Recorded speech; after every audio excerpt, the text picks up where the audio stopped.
जय हिंद फ्रेंड्स। कैसे हो आप सब? आई होप आप सब बहुत अच्छे होंगे। जैसा कि बोर्ड पे लिखा हुआ है, क्लास 10th के लिए pair of linear equation in two variable, जो कि थर्ड चैप्टर है। कौन सा है? थर्ड चैप्टर है एनसीईआरटी बुक से। और डिटेल सॉल्यूशन मैं ही करवाऊंगा। सीबीएसई बोर्ड, यूपी बोर्ड, जहाँ पे भी एनसीईआरटी लगती है वहाँ के लिए यूजफुल है ना। तो इस चैप्टर को ऐसे पढ़ेंगे जैसे आज तक हमने कभी पढ़ाई इस हिसाब से नहीं करी होगी। आप देखोगे लास्ट तक वीडियो में तो आपने ऐसी पढ़ाई नहीं करी होगी, क्योंकि यहाँ पे मैं टेक्नोलॉजी का यूज़ करूँगा। बहुत सारे ग्राफ के प्लॉटिंग के लिए टेक्नोलॉजी वगैरह यूज़ करूँगा। आपको डायरेक्ट दिखाया जाएगा ताकि समझ में आए कि इमेजिनेशन, क्योंकि बहुत सारी चीज़ें क्या हो जाती है, जिस हिसाब से क्वेश्चन में पूछा गया है उसी हिसाब से हमने क्वेश्चन निकालना है, एल्जेब्रिकल मेथड से निकाल देना। लेकिन ग्राफ पे उसका क्या रोल होता है वो हम नहीं जानते। तो ग्राफ पे क्या रोल होता है उसको साथ साथ में, सॉल्यूशन के साथ साथ में ग्राफ पे रोल भी उसका बताया जाएगा कि ग्राफ पे उसका क्या रोल है ना, ग्राफ कैसे बनते हैं। अब सबसे पहले इस टॉपिक के डिटेल के बारे में हमने बता दिया। अब इसमें पढ़ेंगे क्या क्या, इस चैप्टर में क्या क्या पॉइंट्स हैं, क्या क्या पढ़ना पड़ेगा हमें। सबसे पहले हमने तो देखा है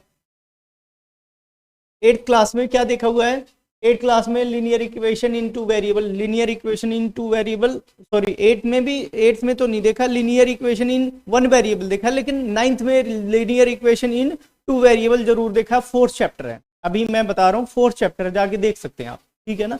मुझे चैप्टर वाइज सारा पता है, तो मैं बता रहा हूँ ये 4th चैप्टर है। लीनियर क्या होता है? जिसकी डिग्री कितनी हो, डिग्री कितनी हो, 1 हो, लीनियर इक्वेशन वहां पे हो जाता है, ठीक है। कभी इसके बारे में और थोड़ा सा अगले स्लाइड पे चर्चा होगी। फिर उसके बाद दूसरा टॉपिक क्या पढ़ना पड़ेगा? Solution of a pair of linear equation. यहाँ पे लीनियर इक्वेशन एक थी, यहाँ पे पेयर ऑफ दैट मीन्स 2 है।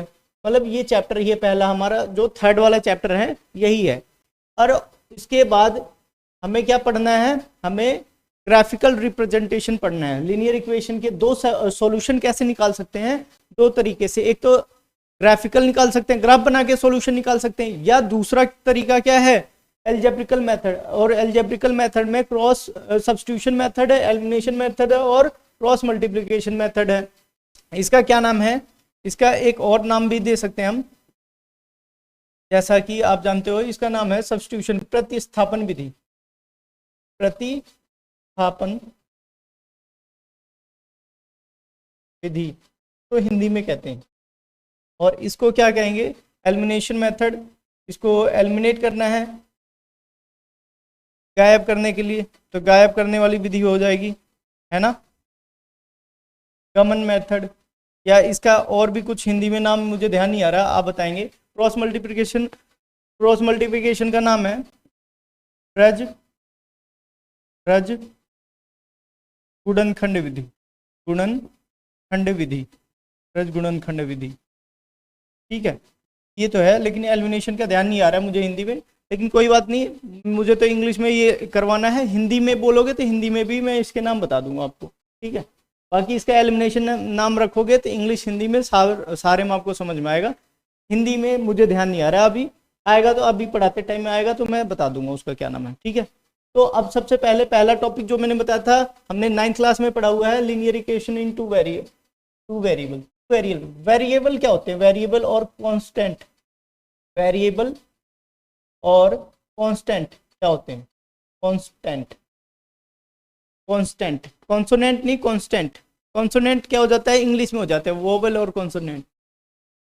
वेरिएबल क्या होते हैं और कांस्टेंट क्या होते हैं? जो न्यूमेरिकल वैल्यू होती है, 1 2 3 -1/2 0, ये क्या हो गए? कांस्टेंट वैल्यू होगी। एक्स वाई जेड, ये जो हो गए, इनको क्या कहते हैं? वेरिएबल कहते हैं।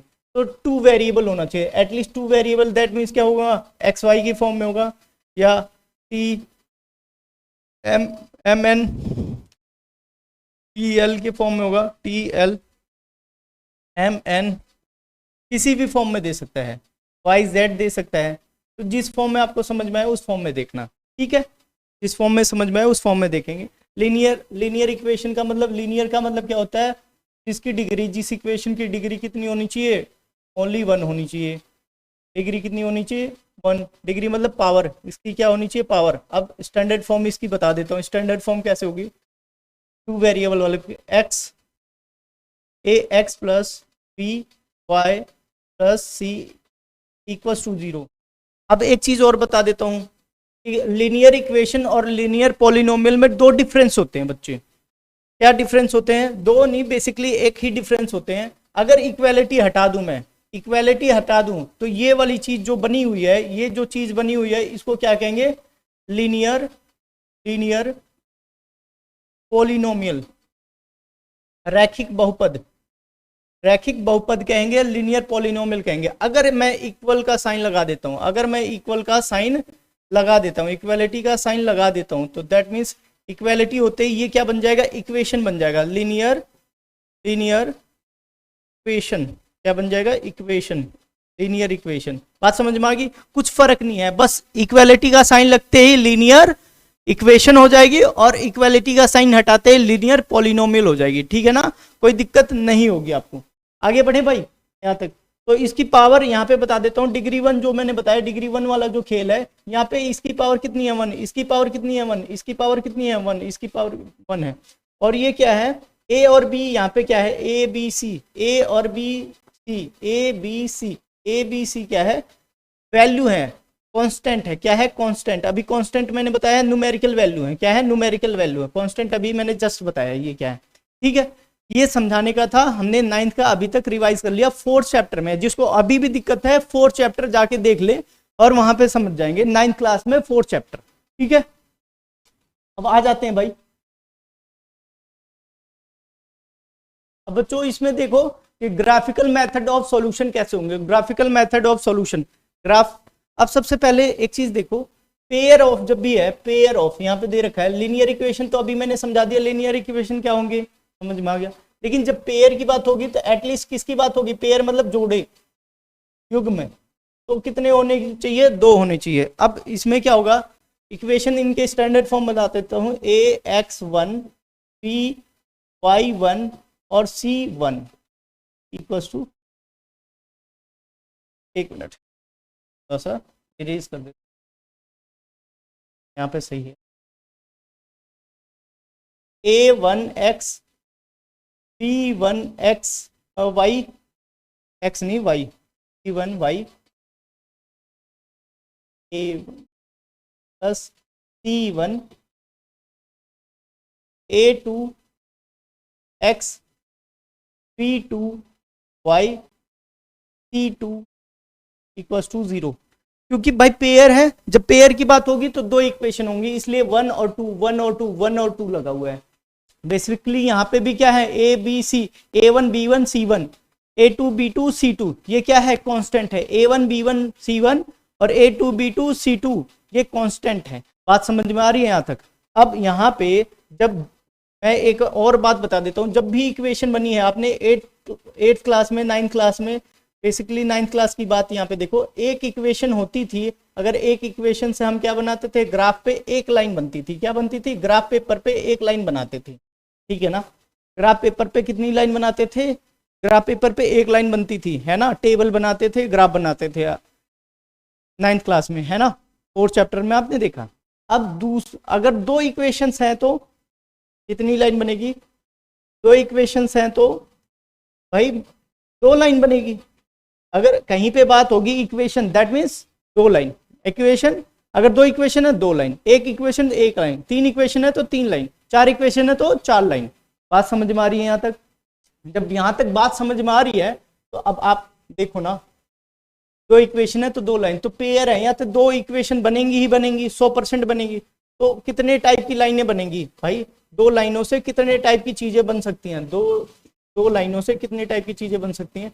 एक तो सबसे पहले लाइन ऐसे हो सकते हैं, ग्राफ पेपर पे एक दूसरे को इंटरसेक्ट करे, काट दें, एक दूसरे को काट दें। या दूसरा केस हो सकता है एक दूसरे के पैरेलल हो सकती हैं, एक दूसरे के क्या हो सकते हैं? पैरेलल हो सकती हैं, या एक दूसरे के ऊपर हो सकती हैं, एक दूसरे के ऊपर, इसी लाइन के ऊपर हो सकती हैं, सेम टू सेम लाइन पे, सेम टू सेम लाइन पे हो सकती है। कोई दिक्कत हो तो बताओ भाई। सेम टू सेम लाइन पे सेम हो सकते हैं, कोई दिक्कत नहीं है, यहाँ तक कोई दिक्कत नहीं है। अब एक बात बताओ, इनके कुछ रूल्स हैं, इनके कुछ रूल हैं। यहाँ के जो काट रहे हैं इसको क्या कहते हैं? Intersecting line. क्या कहेंगे? Intersecting line. और कहाँ पे? इंटरसेक्टिंग लाइन,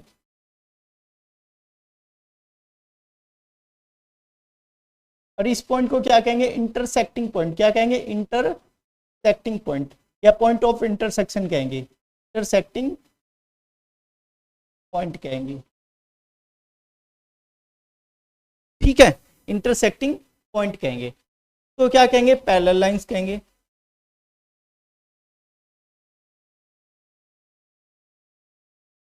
और इसको क्या कहेंगे, कोइंसिडेंट लाइन।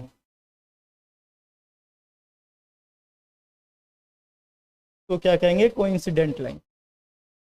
अब एक बात बताओ, इंटरसेक्टिंग लाइंस होगी और कोइंसिडेंट लाइन होगी, पैरेलल लाइन होगी। अब एक बात बताओ, इनमें इक्वेशन से, अब क्वेश्चन में कहीं कहीं पूछेगा, आपने इक्वेशन देखा और इक्वेशन से ही बताओ कि भाई कौन सी लाइन बनेगी, कौन से दो टाइप की कैटेगरी बनेंगी, कौन से ये तीनों कैटेगरी में से कौन सी बनेंगी, इंटरसेक्टिंग बनेंगी, पैरेलल बनेंगी कि कोइंसिडेंट बनेंगी। इक्वेशन देख के ही बताना है। तो इक्वेशन देख के, तो अभी मैंने बताया था इक्वेशन क्या है, a1 x b1 y और c1 equal to 0, a2 x b2 y और प्लस c2 इक्वल टू 0। ये हमने देखा है।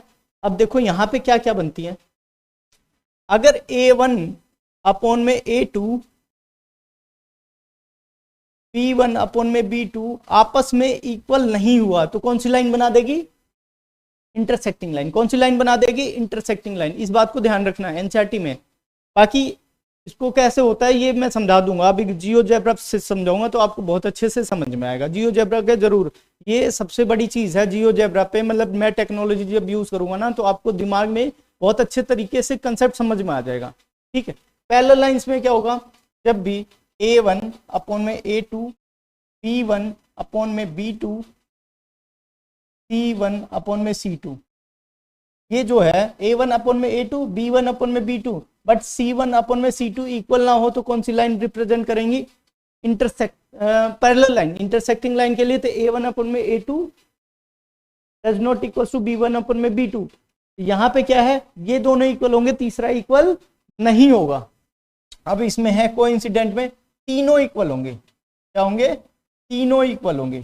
a1 अपॉन में a2 equals to b1 upon में b2 equals to c1 upon में c2। कोई दिक्कत है, कोई भी दिक्कत मेरे हिसाब से नहीं आनी चाहिए आपको, कोई भी दिक्कत आपको नहीं आनी चाहिए, है ना। आगे बढ़ते भाई। अब एक चीज और ध्यान रखो, जब जिनके सॉल्यूशन है, अगर यहाँ पे एक जगह पॉइंट कट कर रहे हैं, कितने पॉइंट पे टच हो रहा है, एक पॉइंट पे, तो क्या कहेंगे, यूनिक सॉल्यूशन है। क्या है, यूनिक सॉल्यूशन है। क्या है, यूनिक सॉल्यूशन है। बोलो बच्चों, यूनिक सॉल्यूशन है या ओनली वन सॉल्यूशन है, only one solution, only one solution. क्या कहेंगे इसको, ओनली वन सॉल्यूशन। यहाँ पे पैरेलल वाली लाइन में, पैरेलल वाली लाइन में यहाँ पे कहीं टच हो रहा है एक दूसरे से, दोनों लाइन नहीं हो रही, तो इसमें कहेंगे नो सॉल्यूशन। क्या कहेंगे, नो सॉल्यूशन, का कोई सॉल्यूशन नहीं है, क्योंकि ये दोनों एक दूसरे से टच ही नहीं हो रहे। जहां पे इंटरसेक्ट करेंगे, जितनी जगह इंटरसेक्ट करेंगे उतने सॉल्यूशन। यहाँ पे इंटरसेक्ट कर रहे हैं कितनी जगह पे, वन, एक जगह पे, तो ओनली वन सॉल्यूशन या यूनिक सॉल्यूशन कहा गया इनको। ठीक है, और ये वाले कोइंसिडेंट हमें पता ही नहीं कितने टच हो रहे हैं, कितने पॉइंट इंटरसेक्ट हो रहे हैं, तो हम इसको क्या बोलेंगे, मैनी सॉल्यूशन, मैनी या इनफाइनाइट सॉल्यूशन। क्या कहेंगे, इनफाइनाइट सॉल्यूशन। क्या कहेंगे बच्चों, इनफाइनाइट सॉल्यूशन। क्या कहेंगे इसको, इनफाइनाइट सॉल्यूशन कहेंगे। आ रही है बात समझ में आपको। अब देखो बच्चों, सबसे प्यारा कंसेप्ट और आगे बढ़ जाते हैं। जब जिनके दो सॉल्यूशन होते हैं इनको क्या कहते हैं, कंसिस्टेंट कहते हैं, कंसिस्टेंट। क्या कहेंगे, कंसिस्टेंट कहेंगे। जिनके सॉल्यूशन होते हैं उनको क्या कहेंगे, कंसिस्टेंट। इनका नाम सुन लो, कंसिस्टेंट, कंसिस्टेंट। और जिनका सॉल्यूशन नहीं होगा उनको क्या कहेंगे, इनकंसिस्टेंट। पैरेलल वाले का सॉल्यूशन नहीं है तो इसको क्या कहेंगे, इनकंसिस्टेंट। अभी इस चीज में मैंने क्या क्या बताया भाई, दो लाइन से क्या सिचुएशन बन सकती है ग्राफ पे, एक या तो एक दूसरे को काट सकती हैं, या पैरेलल हो सकती हैं, या एक दूसरे के ऊपर लाई कर सकती हैं।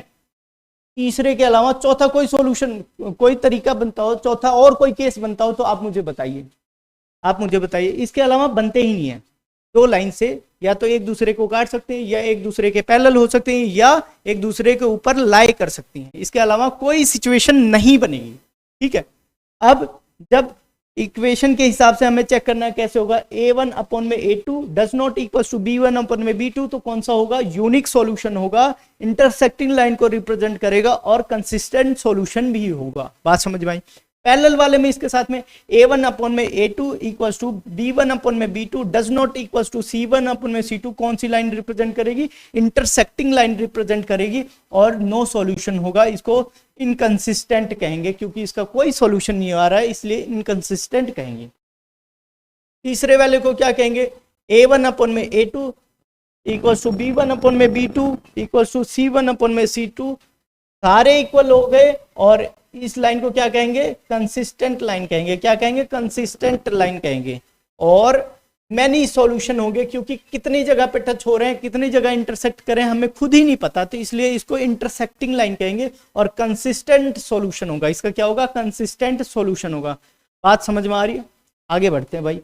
यहां तक समझ में आ रही हो तो आप स्क्रीनशॉट ले लीजिए क्योंकि इसका बहुत यूज करेंगे हम। ठीक है, ले लीजिए। अब आगे बढ़ते हैं भाई। अब पहला क्वेश्चन है, पहला क्वेश्चन बहुत प्यारा सा क्वेश्चन है, इसको देखिएगा। क्या कह रहा है, फॉर्म बनाओ, form the pair of linear equation in following problems. Following problems को बनाना है, फाइंड देयर सॉल्यूशन ग्राफिकली। कैसे, ग्राफ बनाना है। क्या बनाना है, ग्राफ बनाना है। क्या कह रहा है, 10 student of class 10th, 10 student है क्लास 10th में, टुक पार्ट, 10 स्टूडेंट है क्लास 10th के, क्या करें, took part in mathematics quiz, मतलब एक क्यूज है उसमें 10 बच्चे भाग ले रहे हैं। कितने बच्चे भाग ले रहे हैं, 10 बच्चे भाग ले रहे हैं क्लास 10th में। और फिर उसके बाद if the number of girls is 4 more than number of boys, number of boys से नंबर ऑफ गर्ल्स कितनी ज्यादा है, 4 ज्यादा है। कितनी ज्यादा है, 4 ज्यादा है। Find the number of boys, और find the number of boys, हमें नंबर ऑफ बॉयज निकालना है और क्या निकालना है, गर्ल्स का भी नंबर ऑफ गर्ल्स निकालना है क्यूज में जो पार्ट लिए हैं। सबसे पहले इक्वेशन मैं मान लेता हूं, let number of boys x और number of girls y, number of girls y ले लिया हमने। यहाँ तक बात समझ में आ गई।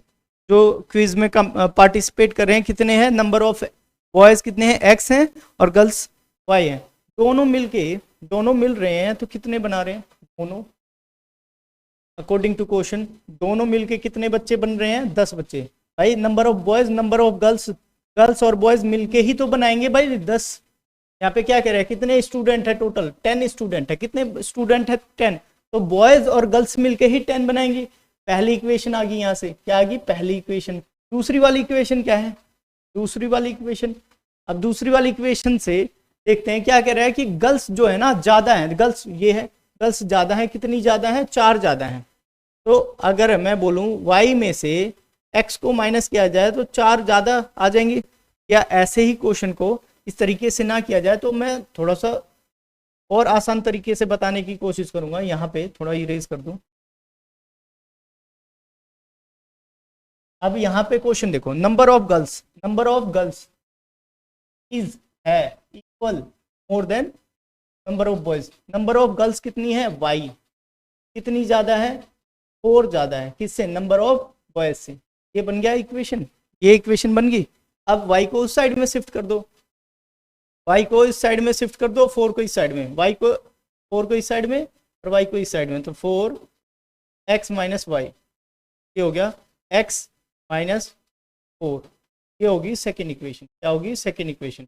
तो इक्वेशन हमें प्राप्त होगी कौन कौन सी, एक ये वाली, एक नीचे वाली, x प्लस 10 वाली और x minus y equals to 4 वाली आ गई हमारे पास में।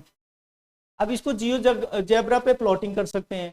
ग्राफ बनाना है, तो ग्राफ बनाने के लिए मैं बता देता हूँ, इसको सबसे बेस्ट तरीके से याद रखना है इस चीज़ को। यहीं से आगे क्वेश्चन शुरू करता हूँ मैं, ठीक है। ये 2 इक्वेशन याद रखो माइंड में, अभी बताता हूँ इसका कैसा सॉल्यूशन होगा।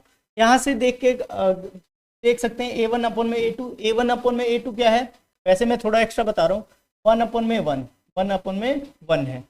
B1 अपॉन में B2, B1 अपॉन में B2 क्या है, यहाँ 1 है, यहाँ पे 1 है, यहाँ पे भी -1 है, 1 और -1, यहाँ पे क्या है इसका 1 है, यहाँ पे यहाँ -1 है। क्या ये दोनों इक्वल हैं? ये इक्वल नहीं है। ये कौन से ग्राफ पे बनेंगे? ये वाले बनेंगे। ये वाले कौन से पे बनेंगे भाई, इस चीज को ध्यान रखो। ये बनेंगे कौन से वाले पे? इंटरसेक्टिंग लाइन है। कैसे? एक दूसरे को काटेंगे। जियोजेब्रा पे अभी करके दिखाता हूँ, जियोजेब्रा पे अभी करके दिखाता हूँ। आ जाओ भाई जियोजेब्रा पे, जियोजेब्रा तो मैं वेट अ मिनट, तो ओपन होने दो जियोजेब्रा ओपन। मैंने बताया था ना इंटरसेक्टिंग लाइन है, अभी दिखा भी देता हूँ इंटरसेक्टिंग लाइन।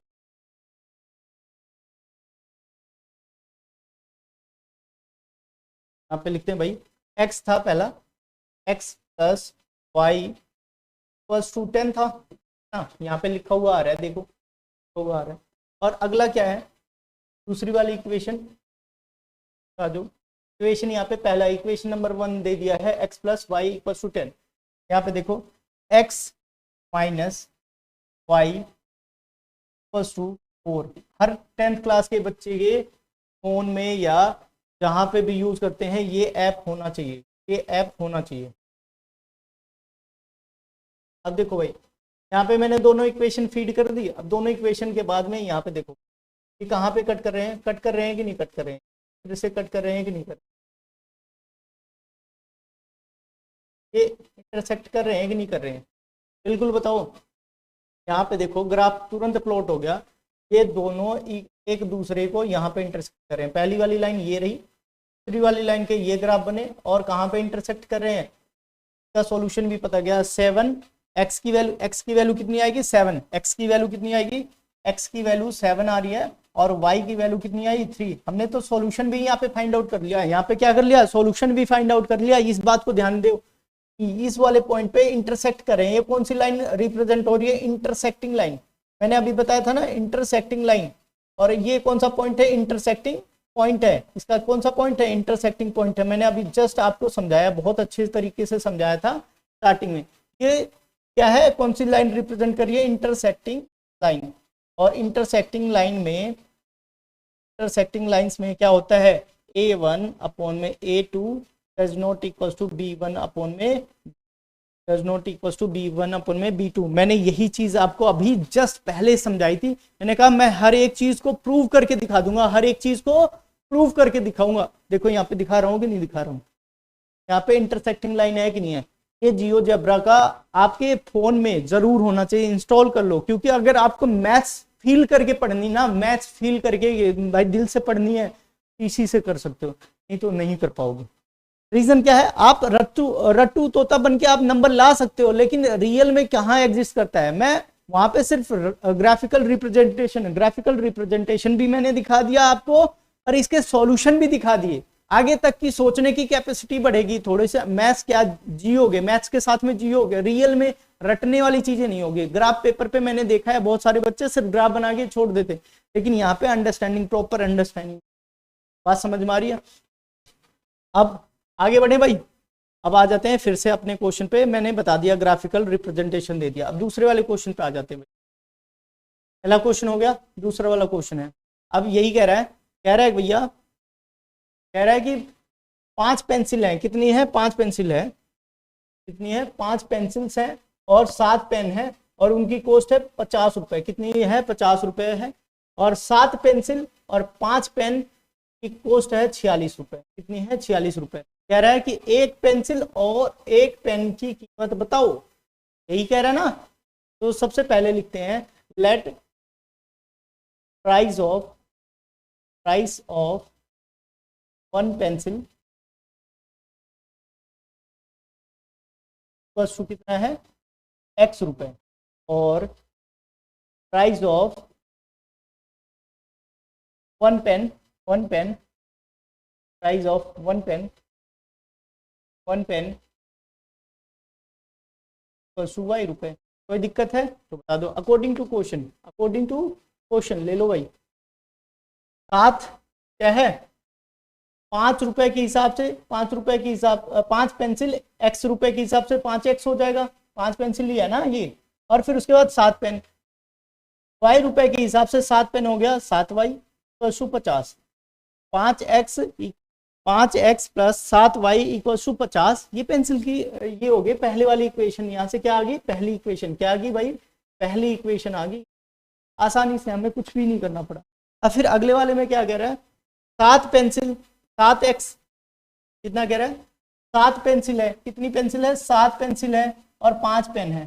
तो 7 पेंसिल x के हिसाब से 7x हो गया और 5 पेन y के हिसाब से, और एक साथ में कितने हो गए, 46 रुपए का। कितने का हो गया, 46 रुपए का। तो भैया दूसरी वाली भी इक्वेशन आ गई।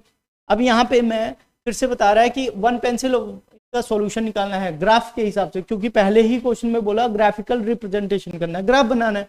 ग्राफ बनाने के लिए पहले ही हम देख लेते हैं ग्राफ बनेगा कैसे। सिचुएशन अभी मैंने फॉर्मूला बताया था, A1/A2 चेक कर लो। A1 5/7, 5/7, 5/7, 5/7 है। और B1/B2 का क्या हुआ, यहाँ 7 और 5 है, 7 और 5। क्या ये दोनों इक्वल हैं, बिल्कुल नहीं इक्वल है। A1/A2 does not equal to B1/B2, ये इक्वल ही नहीं है। तो ये कौन सी इंटरसेक्टिंग लाइन बना रही है, कैसी लाइन बना रही है, इंटरसेक्टिंग लाइन बना रही है, इंटरसेक्टिंग लाइन बना रही है। तो भैया आ जाओ फिर से देखते हैं भाई, इक्वेशन याद रखना है इन दोनों को, 5x प्लस 7y और 7x प्लस 5y, और ये 50 और 46 के बराबर हैं। चेक करते हैं भाई, फिर से आ जाते हैं जियोजेब्रा पे, जियोजेब्रा पे आ जाओ भाई, फिर से खुलता है भाई, जियोजेब्रा पे आते हैं भाई। वाले इक्वेशन को हटाओ भाई,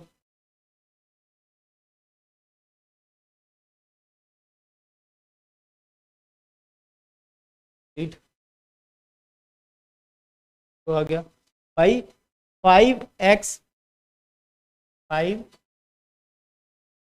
5x प्लस 7 प्लस 7y = 50 है।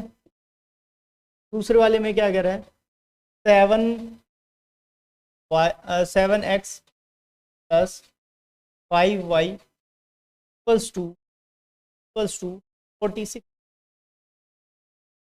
46। देखो भाई, अब इसको हटा देते हैं, चेक करते हैं क्या इंटरसेक्ट कर रहे हैं ये। आपको देखो, थोड़ा जूम आउट कर लेता हूँ, इंटरसेक्ट कर रहे हैं ये दोनों लाइनें, क्या इंटरसेक्ट कर रही हैं कि नहीं कर रही हैं, आपको इंटरसेक्ट करती हुई दिख रही हैं कि नहीं है। इस वाले पॉइंट पे इंटरसेक्ट करती हुई दिख रही हैं, इस वाले पॉइंट, यस या नो, इस वाले पॉइंट पे इंटरसेक्ट करती हुई दिख रही हैं।